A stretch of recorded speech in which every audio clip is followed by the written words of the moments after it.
excitement in myself, this vibration in myself. So talk about a different kind of communication. There, I was having a physical experience of this information also being for me, and maybe for everybody in the room.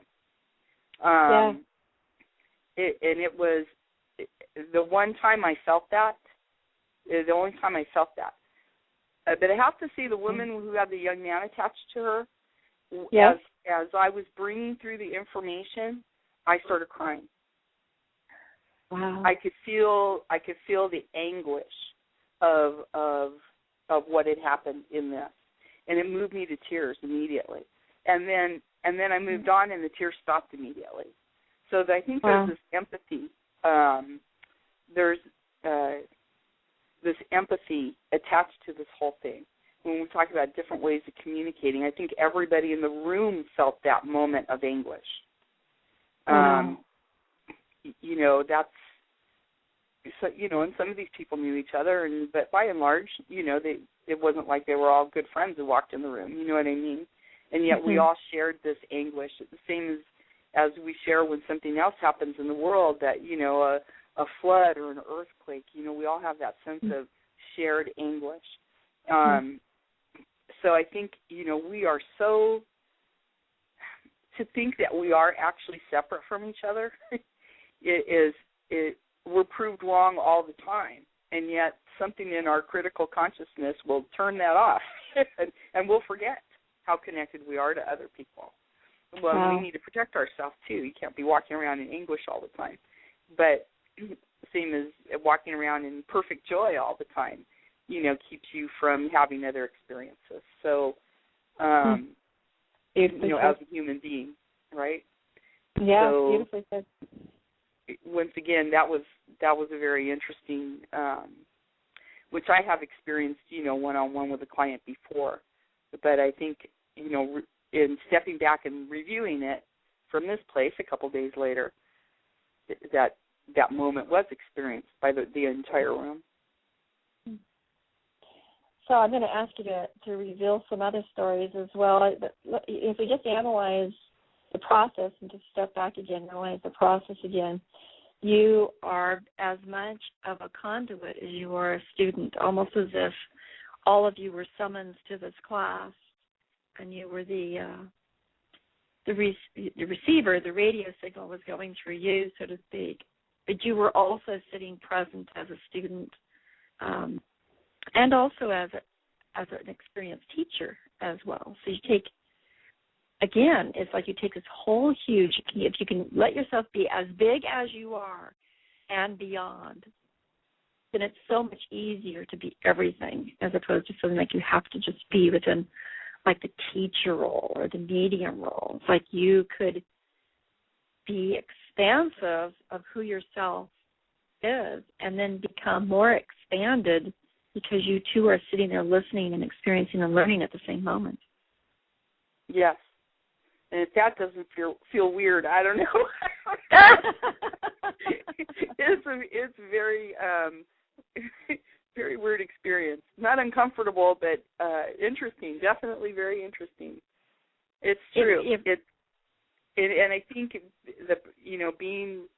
praying so hard to be 100% in my integrity at the moment allowed me to do that. Really allowed me to like you said, be the conduit for the information and at the same time be present as a student and receive that part that belongs to me also. And I think, I know you've done energy work. Anybody who works with energy and in this realm, it's all energy, experiences that. I know when I've worked with Reiki or whatever kind of healing energies, the gift is that I receive it also. So anytime we open up to be a part of this energy exchange, not just me as the teacher, or the conduit, but everybody in the room, anybody in the whole world is able to experience that exchange of energy and the healing that comes through everyone in the room who's participating. Does that make sense? Oh, it does. remember when I was a little kid in elementary school, and the teacher was saying, "Do you realize that there's all this space between the molecules?" And we're talking about like the 60s, before we knew as much as we know now about quantum physics or the electrons. We really didn't know that on the popular level. And I remember sitting at that hardwood desk and putting my hand on it. It must have been 6 or 7, and looking at it and going, "This seems so solid to me, but there's nothing solid about it. It's more space than solidarity." And I remember thinking, I want to just take my hand and make my hand space and take my hand and go through the desk and resonate my hand with the desk.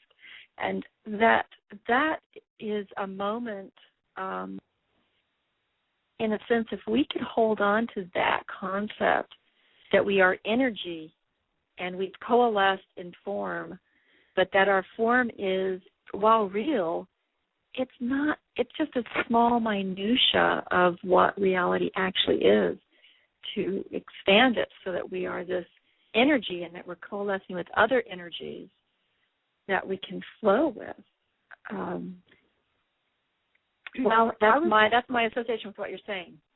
Yeah, and I don't know why I brought this up, but years ago when I was really coming in contact with these concepts of spirit and how unlimited we are as spirit, I really asked, if I'm so powerful and so unlimited, what is the point of this human body? Oh, and very clearly, it came to me that the body is like a wand. It gathers and directs energy. Oh my gosh. And ever since I've known that, and I've had some trials and tribulations in my life with this body. But ever since I understood that, I realized that wherever I placed my body, something was happening. Energy was being focused. That no matter where I was, that's exactly where I was supposed to be. Now, this concept, comes to a lot of people. We understand that, but that was my moment, and my moment of how completely I belong here on Earth. There is a true purpose, whether I'm aware of it on a conscious level or an unconscious level. There is such a tremendous purpose in my being here to focus this energy, whatever it is. And so what's really cool now is a lot of times when I'm working with people, I get a sense of the energy that they are focusing. And sometimes it's healing energy, and sometimes it's growth energy, and sometimes it's even energy that breaks up other energies, like breaking up the dirt, to plant a new garden, to allow for room for that growth. It's really cool. It's really cool. Wow, I just, this is truly expanding. So now here you have this group of people on Saturday.